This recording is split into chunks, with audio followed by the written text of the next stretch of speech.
start the session, sir. Great, Dr. Mayil. We can start the program. Yes. Over to yes, Kritika. Good morning to everybody present here. The secret of getting ahead is getting started. Without further ado, it is myself, Mrs. S. Kritika, Assistant Professor, Department of Commerce, Madura College, and this is Jayalakshmi, Assistant Professor, Department of Commerce, Madura College.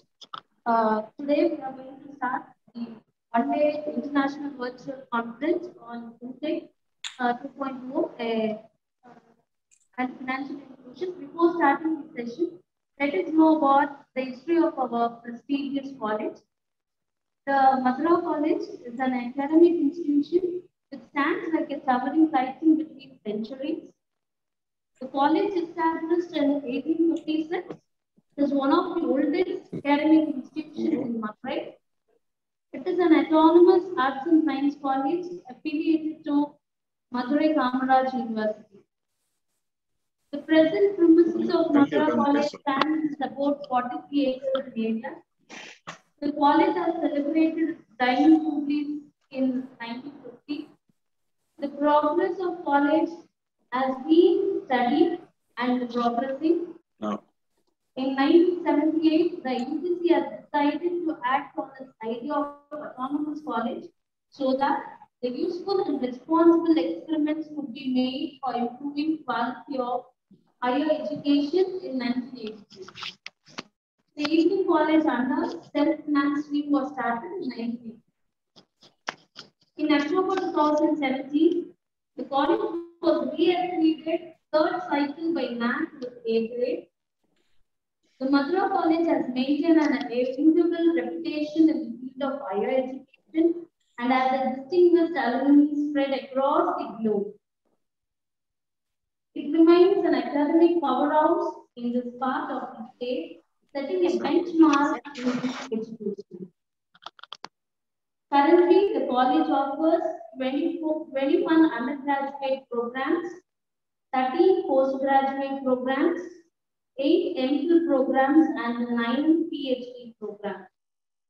The college also offers various extension programs like NSS, NCC, Youth Red Cross, Red Ribbon Club, physical education to upgrade and help the students' welfare. The Kritika Madam will speak about our department.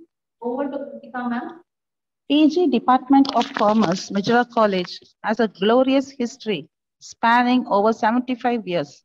It was introduced in 1947, and we are now in the threshold of Platinum Jubilee year. In 1983, BCom self-finance was introduced and progressing successfully. The Department of Commerce, under the guidance and headship of Dr. A. Mayil Murugan sir, is marching with a vision of making it a department, a school of commerce, a college of commerce, and a commerce hub. So now let us begin the conference with a prayer. As the saying goes, a day without prayer is a day without blessing. May I invite Mrs. B. Srividya, Assistant Professor, Department of Commerce, to recite the prayer. Satoma Sadgamaya Tamasoma Jyotirgamaya Mrityorma Amardam Gamaya Ondre Kulamum Orvane Devanum Nandre Ninaimin Navanillai Naname Sendre Pugum Gadillai Num Sittate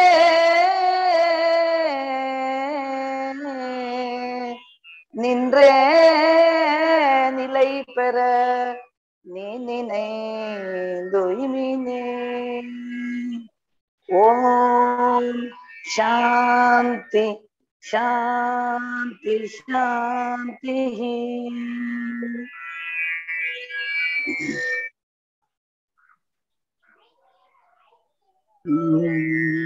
நீராறும் கடலுடுத்த நிலமடந்தை கெழிலொழுகும்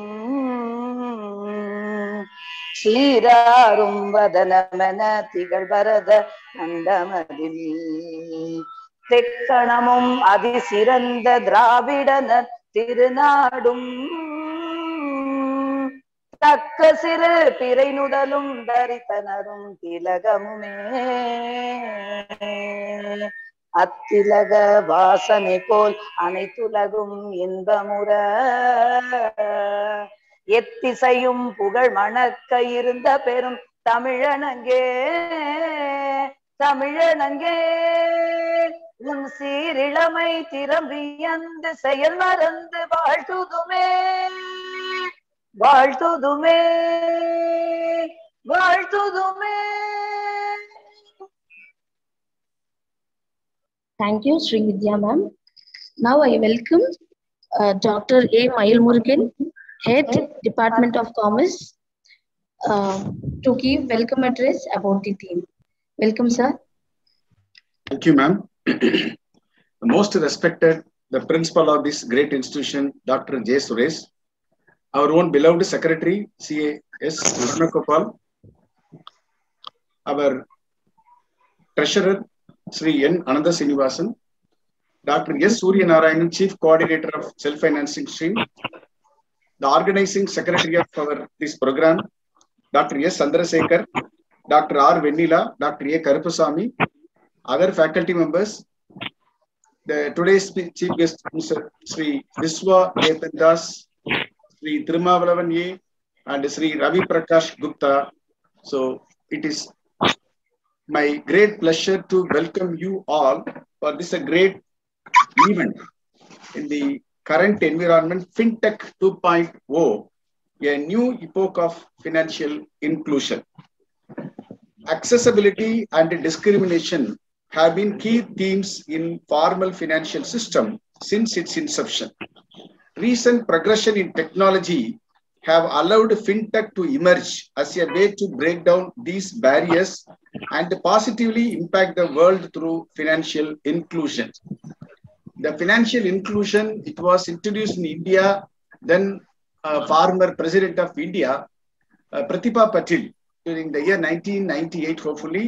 He has launching of inclusive growth concepts, followed by, now we are talking financial inclusion too. The financial inclusion is an access to useful and affordable financial services that make the day-to-day lives of individuals and business easier. FinTech is undeniably contributing to financial inclusion.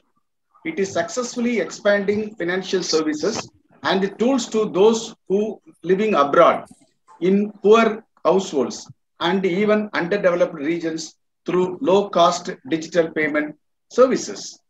It has the potential to fundamentally transform financial landscape, provide consumers with a greater variety of financial product at a competitive price, and help the financial institution become more efficient.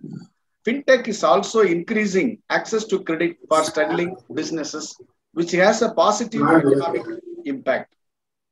In India, it has a wide scope, particularly around payment, lending, personal financial management, and regulation technologies.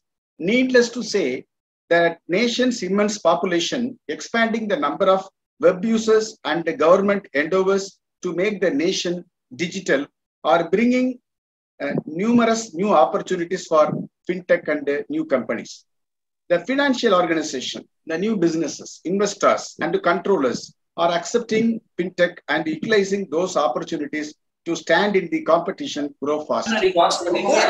Recently, India has witnessed $2.7 billion of FinTech investment last year. This was the second largest investment in India. The positive impact of FinTech has had the financial inclusion in two major components. One is reduction of cost in payments and the increased access to credit for the business in certain markets.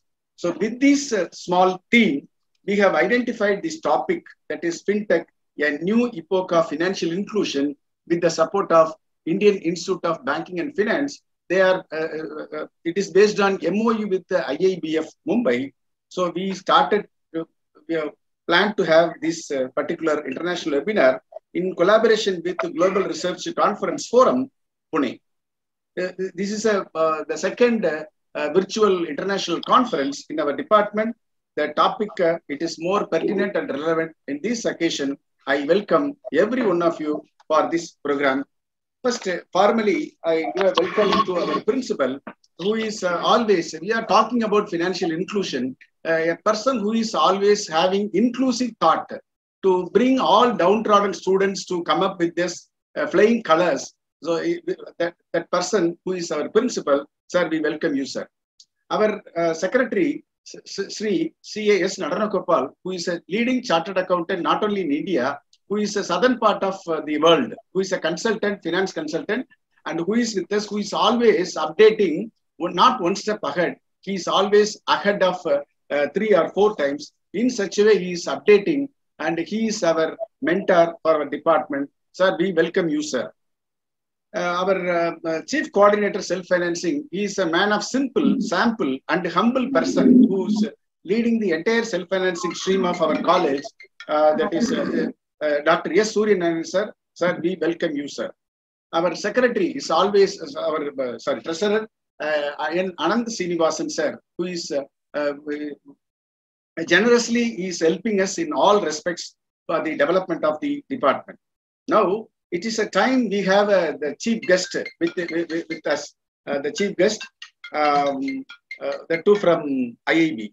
This program, which have been designed with the support of IIB, Madam Bakita, Assistant Director of IIB, Indian Institute of Banking and Finance, who has initiated this particular program, and we have capitalized into international program.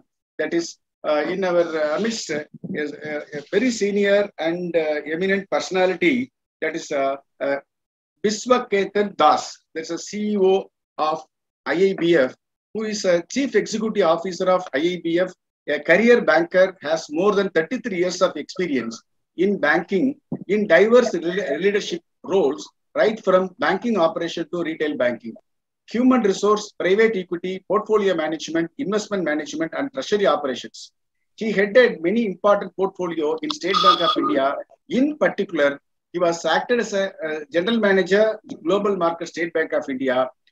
So he is heading the largest treasury of the country and was responsible for the entire investment portfolio of State Bank in respect of, that is, statutory liquidity ratio, SLR and a non-SLR investment in equity and in mutual funds. And he was also the president of SBI Capital Market and the general manager network for 2 partner State Bank of India, and deputy general manager of portfolio management and custodial services global market. So long, so forth. He is a very the resourceful person. Today we got it, sir. On behalf of the Department of Commerce and College, we welcome you, sir. And a person from Madurai, who settled in Mumbai, that is Thiruma Valavan, who has accepted our invitation to give a complete keynote address on the theme. Sir, we welcome Thiruma Valavan, sir. And about IIBF, a person who is going to give a detailed outline, that is Ravi Prakash Gupta, who is with us. We welcome you, sir. And here, one more added information. We had an MOU with the Indian Institute of Banking and Finance 3 years earlier. It is an outcome of that our MOU. So we can conduct any number of seminars or workshops according to the latest changes in the banking sector, not only in banking sector, the entire financial. In this angle, we have today we have designed and we are organizing this international seminar. Once again, I welcome you all. Hopefully, you can get all the relevant theme, relevant information to enlighten every one of us. Thank you, one and all. Welcome, sir. Thank you, sir.